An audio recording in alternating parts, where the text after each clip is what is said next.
Bonjour à tous et bienvenue sur Monaco Info. Voici, sans plus tarder, les titres qui seront développés dans cette édition de début de semaine.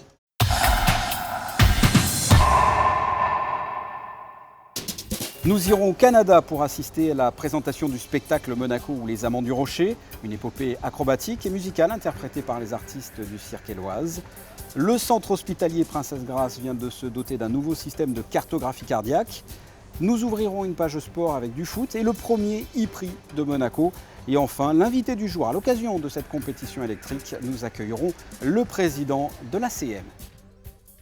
Mais avant cela, comme je vous l'ai dit, prenons la direction de Montréal, où le prince Albert II a assisté jeudi dernier à la présentation du spectacle Monaco ou les Amants du Rocher, une épopée acrobatique et musicale interprétée par les artistes du cirque Éloise.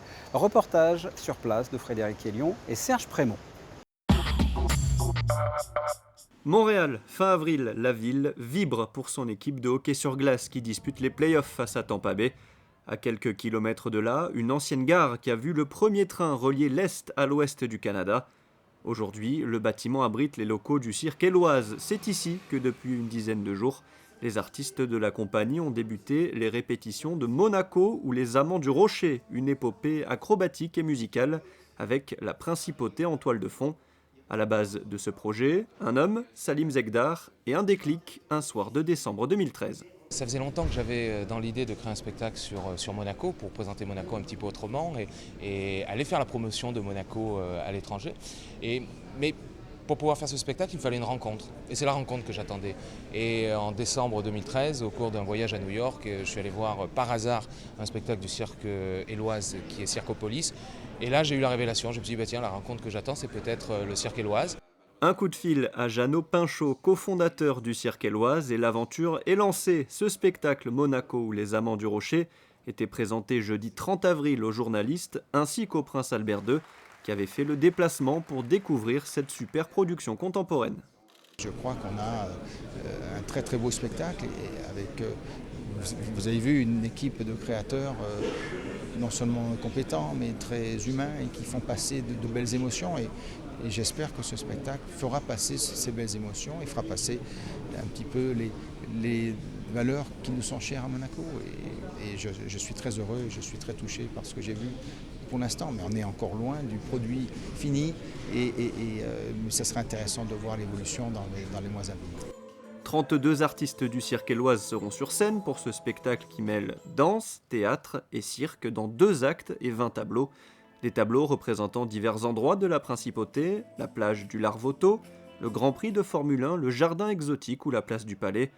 Pour rythmer ce spectacle, une voix, celle d'un Canadien bien connu. J'ai l'impression de ne pas avoir eu le temps d'avoir une invitation dans cette histoire-là. En fait, les choses se sont faites tellement naturellement.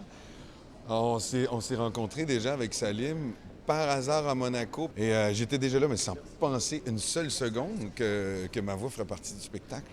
Et j'étais très honoré, mais je peux pas dire par la demande. J'ai l'impression qu'il n'y a même pas eu de demande. Il n'y a même pas eu de demande, ça s'est fait au cours d'un déjeuner. Je ne sais pas si tu te souviens, on discutait et puis tout naturellement, je lui disais mais pourquoi tu n'es pas avec nous? C'est même pas est-ce que tu veux venir, c'est pourquoi tu n'es pas avec nous? C'est juste une logique. Oui.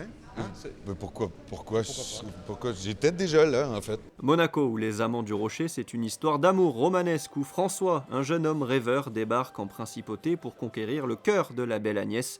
Un véritable parcours initiatique.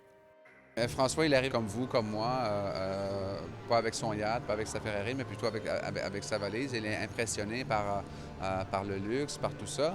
Et tout à coup, à travers sa visite des différents lieux de Monaco, il va être spectateur de sa vie et à un certain moment, il va décider de prendre sa vie en main et d'aller à la rencontre de l'amour. Donc, oser aller à l'intérieur de lui, aller puiser cette richesse intérieure et devenir lui-même, en fait. Ce spectacle familial fait aussi appel aux nouvelles technologies comme le motion capture. Les artistes seront équipés de capteurs, leurs mouvements seront retranscrits sur des écrans. Après plusieurs mois de répétition, la première de Monaco ou les Amants du Rocher se déroulera au Luxembourg fin septembre. Un spectacle à découvrir à Nice du 20 au 22 novembre prochain au Nicaïa. Au chapitre santé, le centre hospitalier Princesse Grace vient de se doter d'un nouveau système de cartographie cardiaque. Il s'agit là d'une véritable révolution pour le CHPG. Vanessa Dessy vous en dit plus.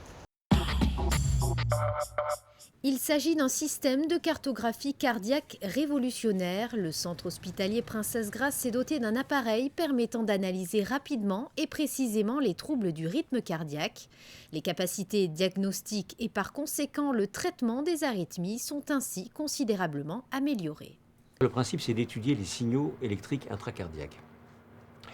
Jusqu'à maintenant, on utilisait une technique qui consiste à mettre des sondes dans le cœur et à reconstituer dans un ordinateur, en réalité virtuelle, la silhouette cardiaque d'une cavité qu'on va étudier, l'oreillette gauche le plus souvent, mais parfois le ventricule gauche, ventricule droit, l'oreillette droite. Et une fois qu'on a reconstitué sa silhouette, on étudie la propagation de l'influx dans le cœur. Avec le nouveau système, qui a été conçu par 2 médecins d'Oklahoma City et développé avec 2 ingénieurs de Boston, tout est beaucoup plus rapide et beaucoup plus précis. Je vous ai dit à peu près 100 à 120 points en 20 à 30 minutes. Avec ça, on va faire 12 000 points en 4 minutes, 3 minutes. Chaque point est acquis de façon automatique et est traité par un ordinateur extraordinairement puissant, point par point. Et les points sont recueillis non pas par un cathéter dont on promène la pointe à l'intérieur du cœur, mais par une espèce de sac, on appelle ça un basket, on utilise le terme anglais, il n'y a pas de terme français vraiment équivalent, muni d'électrodes, chaque électrode étant parfaitement isolée les unes des autres, et quand le sac va toucher la paroi du cœur, d'un coup vont être prises 200, 300 électrodes. Et chaque activité électrique locale va être analysée en comparaison avec celle d'à côté, et dans l'espace, et tout ça va reconstituer très rapidement la silhouette du cœur avec un niveau de précision inégalé. L'achat d'équipements de pointe se traduit souvent par une différence importante lorsque vient le temps de diagnostiquer, de traiter et d'opérer. À ce jour, 17 cas ont déjà bénéficié de ce nouveau système au CHPG. Les résultats seront prochainement présentés à Boston dans le cadre d'un congrès. On a aussi fait en parallèle un groupe de travail international avec l'université de UPenn, avec laquelle on travaille très étroitement. On est en grande collaboration, on a signé un contrat de travail commun. Et puis Oklahoma City, peut-être d'autres centres américains et d'autres centres français. On va faire un groupe de travail. Le centre, c'est UPenn, Oklahoma et nous. Et on se réunit à Boston, on va faire un premier meeting. Et avec ça, on va publier ensemble, au niveau international, toutes les observations qu'on va faire. On commence déjà, on est déjà en train d'écrire les premiers articles. De notre côté, le CHPG, les premiers. Et ensuite, on va regrouper tout ça ensemble. Et la société qui commercialise ça, inévitablement, va voir l'avantage qu'elle a de traiter avec nous, va certainement nous faire des tas de facilités pour qu'on ait du matériel plus facilement. Il est vrai que pour un centre hospitalier, les dons ont un effet quotidien sur la qualité des soins de santé offerts aux patients. L'acquisition de ce nouveau système de cartographie Rhythmia est à l'initiative de généreux bienfaiteurs. La Principauté accueillera la première édition du e-prix de Monaco ce samedi. Les commissaires de course ont suivi un entraînement spécifique pour cette nouvelle épreuve. Reportage de Vanessa Dessy. C'est l'un des nouveaux rendez-vous sportifs immanquables en Principauté. La Formule E est un nouveau championnat de la FIA. Ce dernier a été créé pour valoriser les innovations de l'énergie électrique dans l'environnement de la course automobile. La Principauté se prépare à accueillir l'événement et cela commence par l'entraînement des commissaires de piste. Rien n'est laissé au hasard, dégagement de voitures, extinction de feu, coordination des gestes. Le programme est découpé en différents ateliers. Ils ne sont pas moins de 250 passionnés. Le point important, la nouveauté par rapport aux années précédentes, c'est le nombre de candidats. On a été surpris par le nombre de personnes de moins de 25 ans, garçons et filles, passionnés apparemment par le sport automobile, ce qui peut paraître surprenant, puisque moi j'ai des enfants qui apparemment ne s'y intéressent pas trop, et qui souhaitent être commissaires, surtout du Grand Prix. Disons que le motif essentiel, c'est la passion. On ne peut pas être commissaire du Grand Prix ou d'un des rallyes uniquement pour des motifs financiers, puisqu'on ne les paie pas, ils ne sont pas financés. On les défraie éventuellement au niveau, puisqu'on les loge et qu'on les nourrit, c'est la moindre des choses.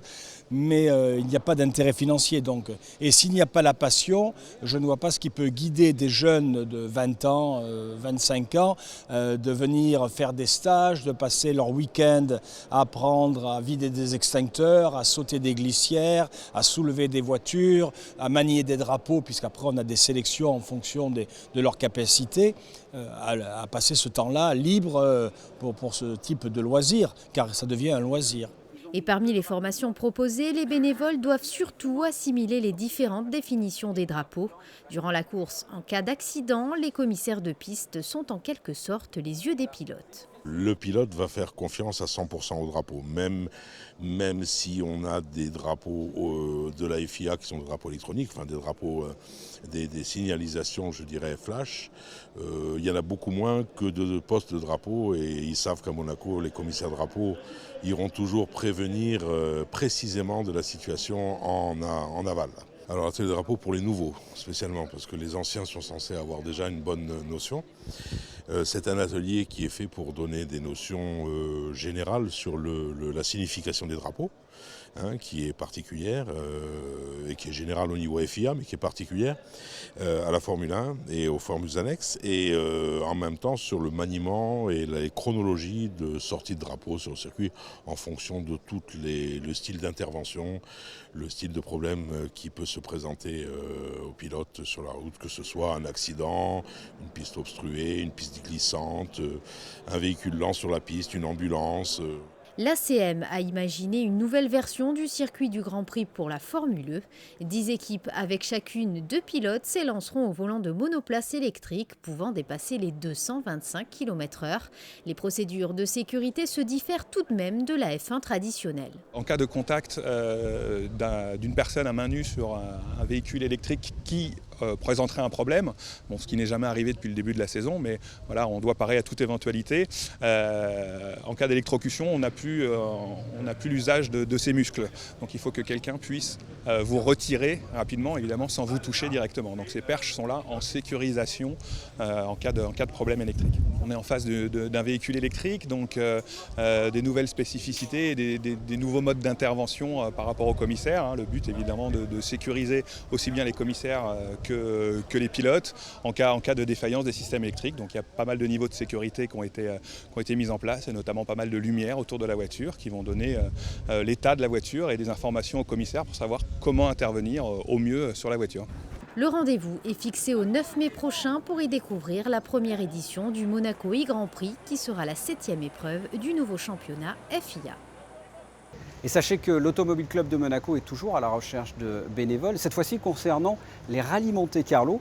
Je propose d'écouter à ce propos Michel Ferry, le commissaire général de l'ACM. Le besoin que nous avons en bénévoles, car il s'agit de bénévoles, vous savez que par exemple que pour le Grand Prix, on a quand même plus de 1700 bénévoles entre les commissaires, les médecins, les contrôleurs, etc. Et nous manquons de bénévoles pour nos autres épreuves, nos 4 rallyes.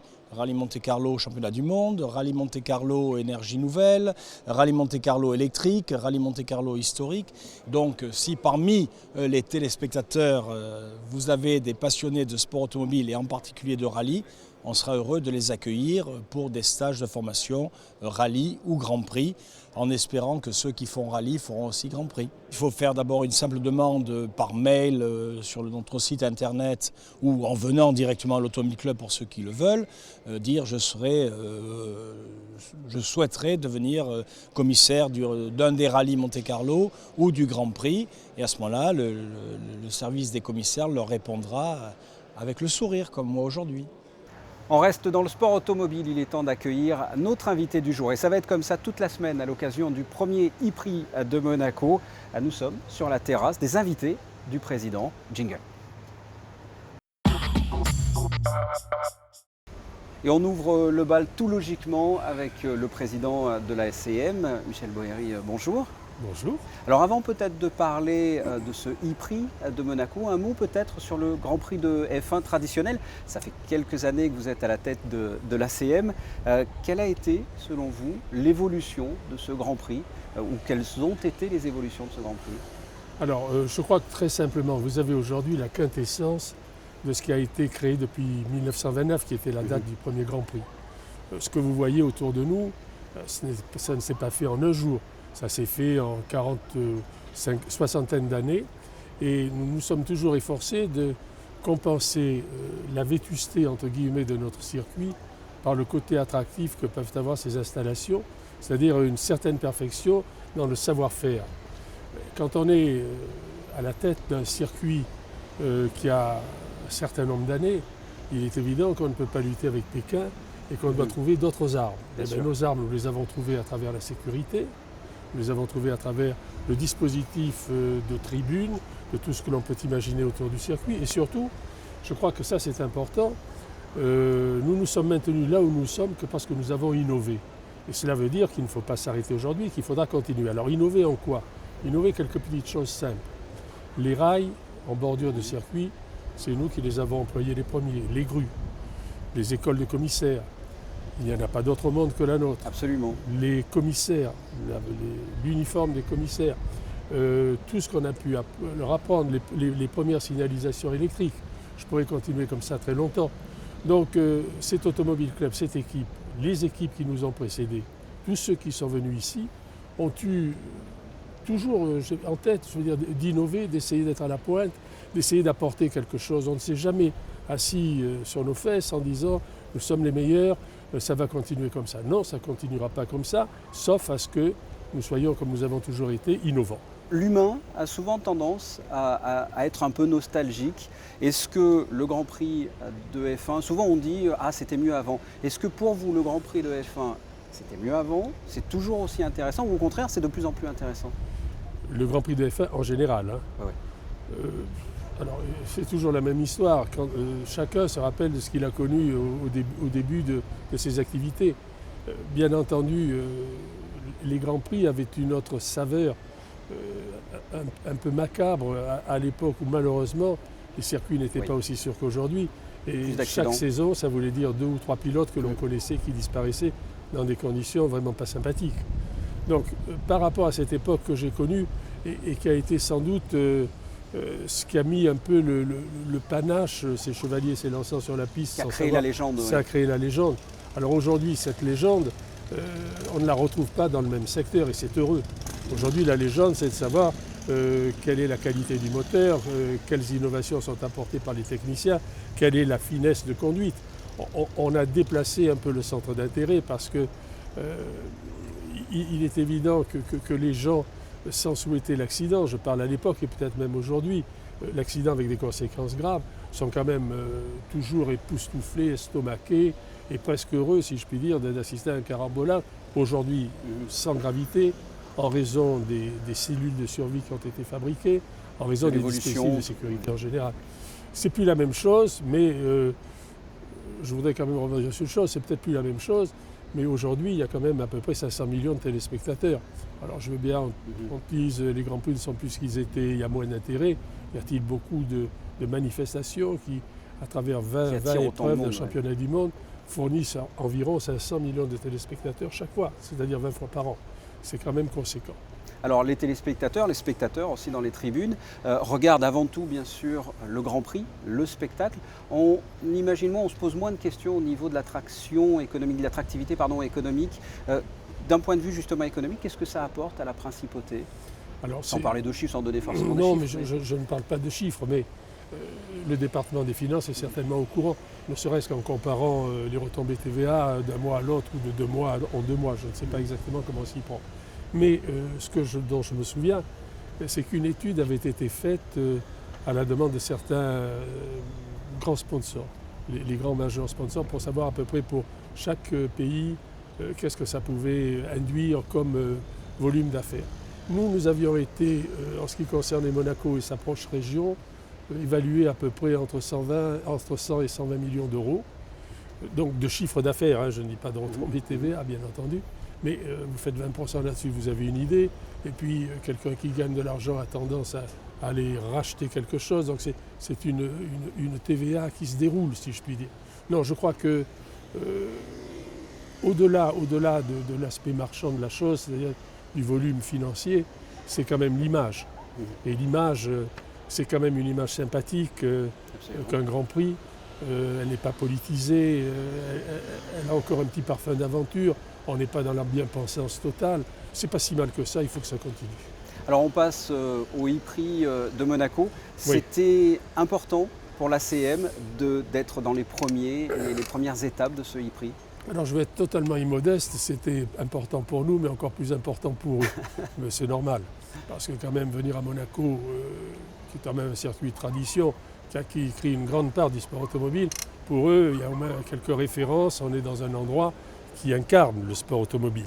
Et je suis persuadé que ce e-Prix sur lequel je ne veux pas m'aventurer, parce que je n'ai vu qu'à la télévision, c'est d'autres épreuves, c'est quand même assez spectaculaire, ça double beaucoup. Alors évidemment, il n'y a pas de bruit, mais il y a beaucoup de sourds aussi qui n'entendent jamais rien, ils sont quand même heureux dans la vie. Alors peut-être le e-Prix, ça sera ça.